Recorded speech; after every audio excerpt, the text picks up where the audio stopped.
Vous savez, moi je crois pas qu'il y ait de bonnes ou de mauvaises situations.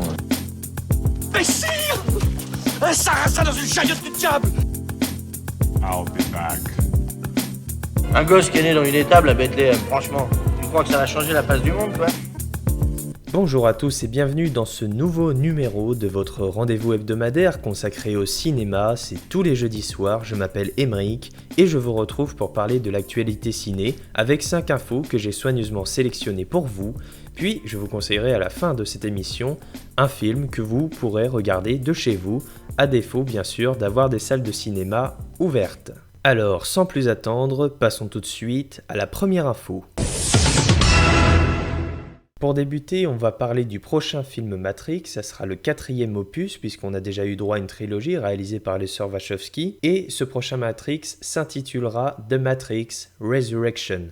Le titre vient d'être en effet révélé, le film est prévu pour décembre 2021 au cinéma et sur HBO Max aux États-Unis, sur la plateforme de streaming SVOD, puisque c'est maintenant la nouvelle politique du groupe Warner Bros.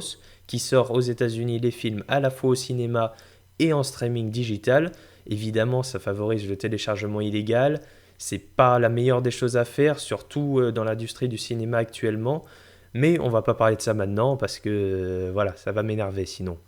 Donc ce prochain Matrix, The Matrix Resurrection, ça sera réalisé par Lana Wachowski. Plusieurs acteurs ont révélé être très enthousiastes à propos de ce prochain film. Alors on découvrira ça donc en décembre 2021 au cinéma. On continue avec notre deuxième info. J'ai l'impression que ça va être un point récurrent des prochaines semaines puisque on parle encore une nouvelle fois du Snyder Cut du film Justice League, réalisé, revu et corrigé, long métrage de 4 heures par le cinéaste Zack Snyder qui a annoncé la date de sortie de son prochain long métrage. Ça sera donc le 18 mars prochain sur la plateforme de streaming HBO Max, j'en ai parlé tout à l'heure. Également, le film sera R-rated, c'est-à-dire que le film comprendra des scènes ou des propos extrêmement violents. On continue avec une grosse news puisque hier a été révélé les nominations au prochain Golden Globes de 2021. Alors je vais pas vous faire toute la liste des nominations là maintenant tout de suite, ça serait pas très pertinent. Vous pourrez trouver bien sûr toutes les informations sur mon compte Twitter @goodmovies86 autopromo. Et bien sûr, regardez plus en détail toutes les nominations qui ont été révélées. Alors je parle uniquement des nominations cinéma, je parle des films, des longs métrages, des films d'animation, de tout ce qui touche au cinéma en règle générale. Les Golden Globes, ça comprend également le monde de la télévision. Donc voilà, n'hésitez pas à aller checker tout ça, ou également sur le site officiel des Golden Globes. Qu'est-ce que je pourrais vous parler ? Je pourrais vous parler de Riz Ahmed qui a été nominé pour le meilleur rôle dans un long métrage. Voilà, et pour le film Sound of Metal, c'est un film que j'ai vu début décembre déjà, dis donc, ça passe vite. Il était censé sortir le 20 janvier, je me rappelle.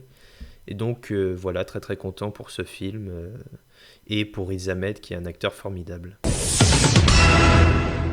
On continue cette revue des informations ciné de ces derniers jours avec un fun fact, avec une petite histoire insolite, on va dire. L'actrice Michelle Pfeiffer, qui avait incarné Catwoman dans le film de Tim Burton Batman le défi, il y a déjà un bon moment, elle a révélé à Screen Rant être très ouverte pour reprendre son rôle de Catwoman dans le film The Flash, aux côtés de Michael Keaton qui, on le sait, reviendra, lui, dans son costume de Batman à l'occasion de ce film. Alors bien sûr, reste à savoir si ce retour se concrétisera. Elle a dit qu'elle attendait un appel, alors voilà, croisons les doigts peut-être pour revoir Michelle Pfeiffer dans sa combinaison de latex en Catwoman, dans le film The Flash, réalisé par le réalisateur de ça, Andres Muschietti. Le film est prévu pour l'automne 2022.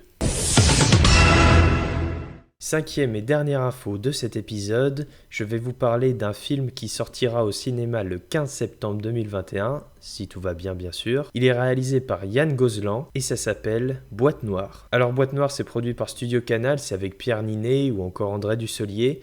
Ils ont révélé une affiche teaser très intrigante. Si je vous parle de ce film, c'est parce que j'aime beaucoup ce réalisateur, Yann Gozlan. Il a fait notamment un film que vous pourriez peut-être entendre parler dans quelques secondes. On va voir ça tout de suite. Et c'est après ce teasing exceptionnel que je vous présente le film de la semaine. Il date de 2017, c'est avec François Civil et c'est donc réalisé par Yann Gozlan et ça s'appelle Burnout.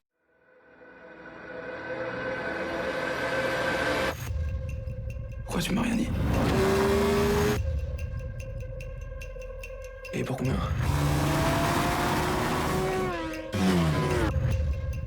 50 000. Putain. On va trouver une solution.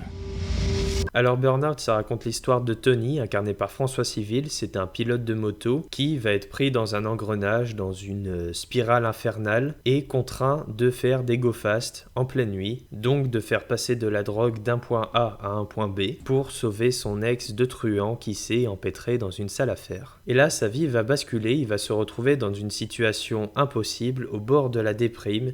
Il va faire de la moto le jour, la nuit, il ne dort plus. Le film raconte ça, le film raconte comment il va faire pour s'en sortir. Ce que j'aime avec Burnout, d'abord c'est François Civil, qui est un acteur formidable, un des acteurs français les plus talentueux à mon avis en ce moment. Mais c'est également la mise en scène de Yann Gozlan qui est tout à fait exceptionnelle, que ça soit les courses-poursuites en moto, il y a des plans tellement iconiques. Et le mixage son aussi, le mixage son est incroyable, il nous fait vraiment ressentir le vrombissement, la puissance de la moto, et également la détresse du pilote en fait de François Civil qui est vraiment génial dans ce rôle. Vraiment, je vous recommande fortement Burnout parce que c'est des films français comme on en voit peu. Voilà, j'essaie de vous proposer des films un peu méconnus, des films qui n'ont pas forcément beaucoup fait parler d'eux, et Burnout en fait partie, et Burnout vaut la peine d'être vu. Et pour info, Burnout est disponible en DVD et en Blu-ray dans les points de vente habituels et en achat et location digitale sur la TV d'Orange, Rakuten, Filmo TV, MyCanal et Apple TV. Tu me ramènes ce putain de sac.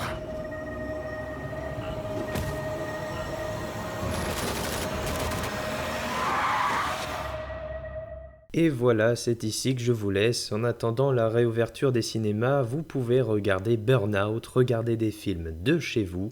Vous pouvez vous abonner pour avoir directement chaque émission dès leur sortie et également me suivre sur Twitter et Instagram. Les liens sont comme d'habitude dans la description. Voilà, je vous souhaite une bonne fin de semaine, un bon week-end et je vous dis à la semaine prochaine.